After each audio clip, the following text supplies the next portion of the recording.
Say siya ko Sahini nakaba agang saning mo mayam ta katok sari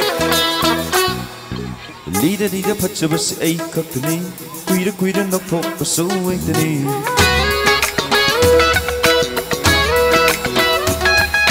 Nuksi may kupang jabas ay kaktani Tamoy mapachum baso ay kaktani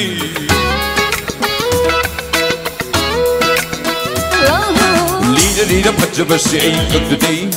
Kuida naktok paso ay tani Nuksi may kupang jabas ay kaktani Tamoy mapachum baso ay kaktani Pachabilak day ng tani Lai buk phu buk pachanoy ni Tamoy may kum ang doktor dum na Nang bulan mo ngay ramdi bani Lai bak parising ay shu amani Kay da bulot lugi Không đăng na ngay đi ay Khôn chil khóc na hai dâu Nung si hana hai dâu Na mai đâu so lên nụ Y cay bật thơ đô bô Hoa na hai dâu Mình ay bao phát hành bi yu Ở điểm bà đo nắng Taxi số chơ ni khăn thơ đô Nắng đô khăn lâu đô Ngay bi ghê mi cô ở mà tăng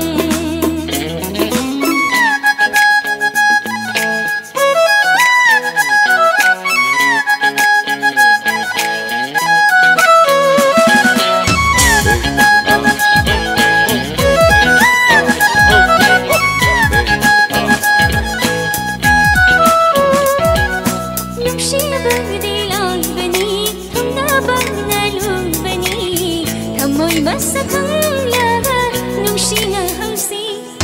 Karing bawang dong ay dagi Nung siya bawang hay dumaga Kang dog lang batong da Tamoy sinagi Nung si bersama suhanu yang luti Tamoy pitong tunulili ni ay Kadam kaya sungay doon na lot diti Nung si mamasakang dinang lini Yabiro matam yaw redo Ngay jaman ay bufang halo Yabiro matam yaw redo Ngay jaman ay bufang halo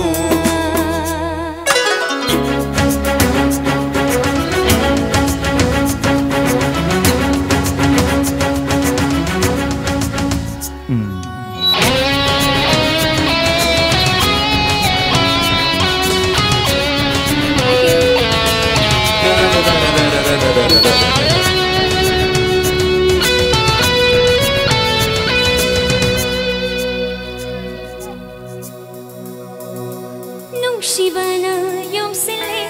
Tamoy busu pinghali Tamoy sembawahi Kaya na Nung shimari chum dauri Vẫn thong nhau ba ngâm lani Bộc bay ni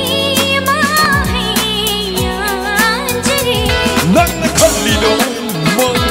mang lang At chumani ay nakalingsuwa Dumatni ay giyoy jamu Nang nangay lido Yeng lido ay bungay bani Ay nakalingsuwa Nang theng na bani Yabiro Magtam yaw lido Ngay jaman ay bufang halo Yabiro magtam yaw lido Ngay jaman ay bufang halo Thank you. Thank you. Thank you so much. Thank you.